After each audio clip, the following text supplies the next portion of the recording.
पहले जो नोटिफिकेशन आ जा रहा है, applicant should be resident of Uttar Pradesh का निवासी होना चाहिए, मतलब आपके पास डोमिसाइल होना चाहिए अगर आप इस फॉर्म के लिए अप्लाई करना चाहते हैं। दूसरी जो एलिजिबिलिटी क्राइटेरिया है कि आप 21 से 40 वर्ष के होने चाहिए एज ऑन डेट 1/1/2025। तीसरी क्राइटेरिया ये है कि आपका ग्रेजुएशन कम से कम 60% होना चाहिए, अब आप सीएम युवा फेलो के लिए अप्लाई कर पाएंगे। अब इसमें बहुत सारी विशेष बातें हैं जो ध्यान देने योग्य हैं, उसके बारे में हम चर्चा करेंगे।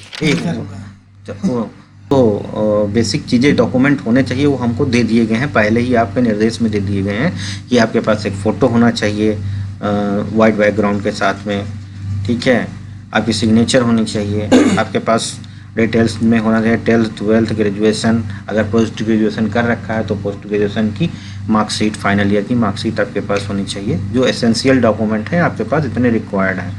तो उसके बाद हमारे प्रेफरेंशियल डॉक्यूमेंट में जैसे आपको कोई एक्सपीरियंस है, कंप्यूटर का सर्टिफिकेट है, टाइपिंग आती है आपको, इससे रिलेटेड भी डॉक्यूमेंट अगर ये प्रेफरेंशियल आपके पास आता है तो आपको ये डॉक्यूमेंट रिक्वायर्ड होंगे। और उसके बाद हम लोग इस पे पॉइंट वार बात करेंगे कि आपकी विभाग के द्वारा जो कार्यालय का चालू हुआ है तो आपकी चयन प्रक्रिया किस आधार पर होगी, उस आधार के बारे में हम लोग चर्चा करेंगे। तो ये आप खुद भी पढ़ सकते हैं, विभाग द्वारा जारी कार्यालय ज्ञाप के अधीन चयन प्रक्रिया।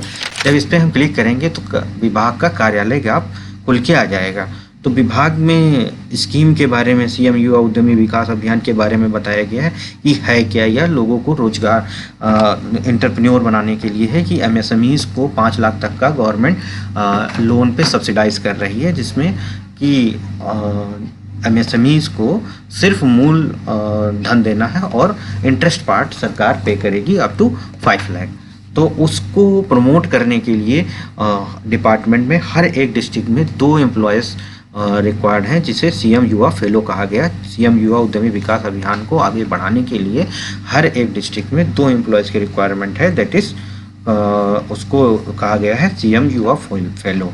तो जब हम इसके बारे में पढ़ेंगे तो देखेंगे कि क्या क्या हमारी क्वालिफ़िकेशन रिक्वायर्ड है और जो हमारी मार्किंग बनेगी, जो मेन पॉइंट है जिस पे हमारा चयन होगा, उसके हम आपको पेज नंबर में ले जाते हैं। पेज नंबर ये आपका 4th पे आप देखिए कि आपको 35 अंक किसमें उच्चतम शैक्षिक योग्यता के आधार पर मिलने हैं और 40 अंक आपकी जो प्रेफरेंशियल अर्हता है, वांछित अन्य योग्यताएं हैं, उसके बिहाफ पे मिलने हैं। तो सबसे पहले अगर आप क्वालिफिकेशन में स्नातक में अर्थशास्त्र, गणित, सांख्यिकी, वाणिज्य, मनोविज्ञान में से किसी सब्जेक्ट से स्नातक कर रखा है तो आपको उसके 10 नंबर मिलेंगे।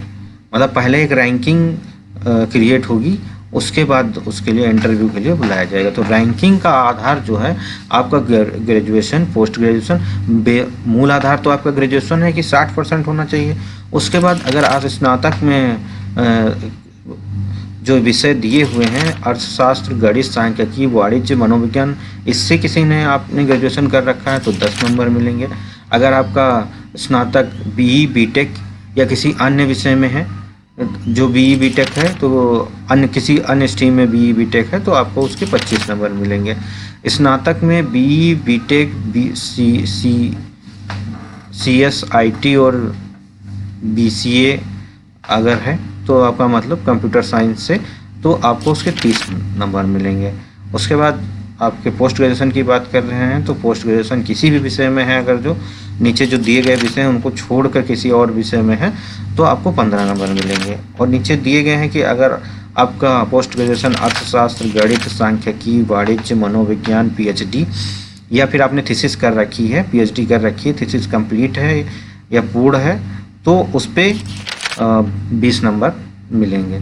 उसके बाद आपका पोस्ट ग्रेजुएशन में एमटेक, एमई किसी विषय में है तो आपको 25 नंबर मिलेंगे। अगर आप पोस्ट ग्रेजुएशन में एमटेक या ME, MCA, IT, data analysis या एमबीए कर रखे हैं तो 35 नंबर आपको मिलेंगे। तो ये एक जो सब्जेक्ट के बिहाफ पे जो नंबर मिल रहे हैं वो ये नंबर दिए गए हैं, लिस्ट दी गई है। अगर आप इनमें से किसी सब्जेक्ट्स में हैं जो आपके सामने सारणी दी हुई है तो इस तरह से रैंकिंग आपको मिलेगी। दूसरी वांछित अन्य योग्यताएं हैं, अगर आपकी हिंदी की टाइपिंग में 25 शब्द प्रति मिनट और अंग्रेजी की टाइपिंग में 40 शब्द प्रति मिनट में है और उसका सर्टिफिकेट है तो उसको 10 नंबर आपको मिलेंगे और मिलेंगे। उसके बाद अगर आपके पास कंप्यूटर सर्टिफिकेट है, जैसे DCA कर रखा, वो लेवल है, CCC है, वो कोई सर्टिफिकेट अगर आपने कर रखा है और उसका सर्टिफिकेट आप लगाते हैं तो उसके 15 नंबर मिलेंगे। और अनुभव के बिहाफ पे भी नंबर मिलने हैं 10 और 15। 6 महीने से लेकर 2 वर्ष तक का अगर अनुभव है तो आपको 10 नंबर मिलेंगे और 2 वर्ष से अधिक का अनुभव है तो 15 नंबर मिलेंगे। मतलब 40 और 35 75 नंबर के बिहाफ पे आपकी रैंकिंग जनरेट होगी और उसमें से जो बच्चे सेलेक्ट होंगे उनको इंटरव्यू के लिए बुलाया जाएगा। उन इंटरव्यू में 25 नंबर के मार्क्स हैं तो इंटरव्यू के नंबर मिलने के बाद फिर फाइनल रैंकिंग आपकी बनेगी। पहले एक प्राइमरी रैंकिंग बनी है जिसके बिहाफ पे आपको इंटरव्यू के लिए बुलाया जाएगा, फिर उसके बाद जो इंटरव्यू होगा उसमें 25 नंबर के मार्क्स हैं। इंटरव्यू के मार्क्स के बाद फिर फाइनल रैंकिंग जो होगी उस पर सिलेक्शन किया जाएगा कि हर एक डिस्ट्रिक्ट में 2 एम्प्लॉय रखे जाएंगे और निदेशालय में मतलब मिशन कार्यालय में 10। टोटल 160 वैकेंसी हैं। अगर आप इसके लिए अप्लाई करना चाहते हैं तो आप जो बिंदुओं पे हमने चर्चा की है उसको ध्यान में रखते हुए आप वेबसाइट पे जाएंगे। यहाँ पे टर्म एंड कंडीशंस पे आप क्लिक करेंगे कि हमने ये सब चीज़ें पढ़ ली हैं। उसके बाद आप प्रोसीड बटन पे क्लिक करेंगे तो आपके सामने इस तरह से फॉर्म खुल के आएगा। तो प्राइमरी इन्फॉर्मेशन की आपका आधार नंबर आपके पास होना चाहिए, क्योंकि डेटा जो आपका वैलिडेट होगा आधार से होगा, क्योंकि एक बार आप फॉर्म भरेंगे तो दोबारा आप उसे अगर आपका वही आधार है तो आप दोबारा फॉर्म नहीं भर पाएंगे।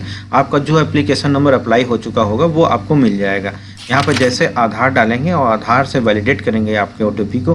सबसे महत्वपूर्ण बात यह है कि अगर आप आधार बेस्ड आपका मतलब आपके पास आधार है और आपका मोबाइल नंबर अपडेटेड नहीं है या जिससे आपके पास मोबाइल नंबर जो आधार पे लगा है वो बंद हो गया, तो सबसे पहले आपको अपने मोबाइल नंबर को एक्टिवेट कराना है या मोबाइल नंबर चेंज कराना है, तभी आप अप्लाई कर पाएंगे, क्योंकि OTP आपके आधार बेस्ड मोबाइल नंबर पे जाएगी। जब आधार नंबर यहाँ पर डालेंगे तो आपकी जो प्राइमरी इन्फॉर्मेशन है वो आधार से यहाँ पे फिल हो जाएगी, आपको भरना नहीं पड़ेगा। उसके बाद आपके क्वालिफिकेशन, एजुकेशनल इन्फॉर्मेशन आपको भरना है, एड्रेस इन्फॉर्मेशन भरना है, कॉन्टैक्ट इन्फॉर्मेशन भरना है, अदर इन्फॉर्मेशन जो आपको दी गई हैं कि कंसेंट फॉर फील्ड वर्क आपको यस करना है। टाइपिंग के लिए अगर आपका है तो यस करेंगे तो इसमें आप टाइपिंग की स्पीड डालेंगे, कम से कम 25 चाहिए होगी हिंदी में और 40 इंग्लिश में। अब आपको इसको मार्किंग में नंबर मिलेंगे। यहाँ पे फ़ोटो है, सिग्नेचर है। ये भरने के बाद आप जब सबमिट बटन पे क्लिक करेंगे तो आपको एक रजिस्ट्रेशन नंबर मिल जाएगा। रजिस्ट्रेशन नंबर मतलब आपको एक लॉगिन आईडी और पासवर्ड मिल जाएगा जिससे आप फर्दर एप्लीकेशन को कंप्लीट कर सकते हैं। बेसिक यहाँ पे एप्लीकेशन आपका कंप्लीट होगा। फिलहाल मैं आपको इसको सिंपली भर के एक बार बता दे रहा हूँ। मैं अपना आधार नंबर डाल के एक एप्लीकेशन करके आपको बताता हूँ।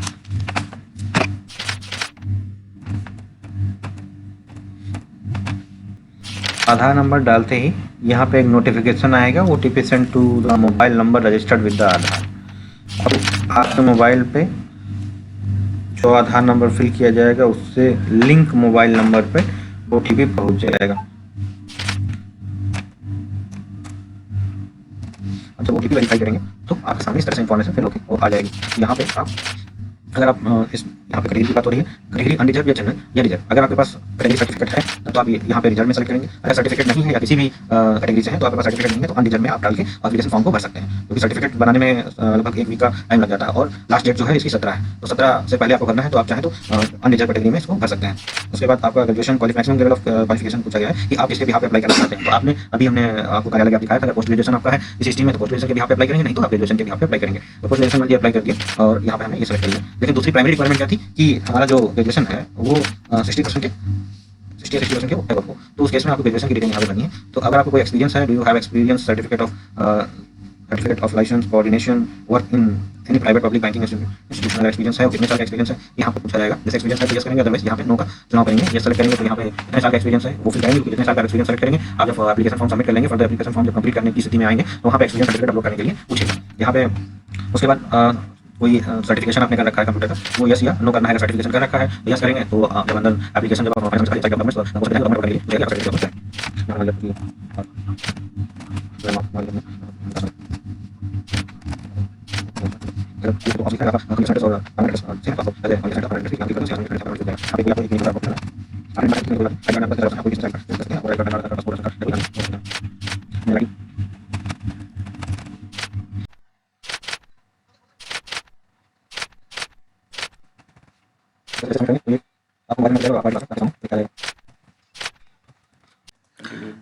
यूज़र आईडी पासवर्ड मिलने के बाद आप जब लॉगिन करेंगे तो इस तरह से फॉर्म भरना है। हाँ, इस तरह से फॉर्म खुल के आ जाएगा। ठीक है, फिल होके आएगी। अगर आप कोई चेंजेस करना चाहते हो तो कुछ चेंज करके यहाँ अपडेट कर सकते हैं। हाँ, अदरवाइज आप आगे नेक्स्ट बटन पे क्लिक करके आप चले जाएंगे एजुकेशनल डिटेल्स पे, रिकॉर्ड पे, जहाँ पर आपको अपनी एकेडमिक डिटेल्स सारी फिल करनी होगी, जिसमें minimum details academic details fill करने के बाद आपकी ऑक्यूपेशन डिटेल फिल करनी है। ऑक्यूपेशन डिटेल फिल करने के बाद आपको फाइनल अदर डिटेल्स दी है वो फिल करने के बाद फाइनल सबमिट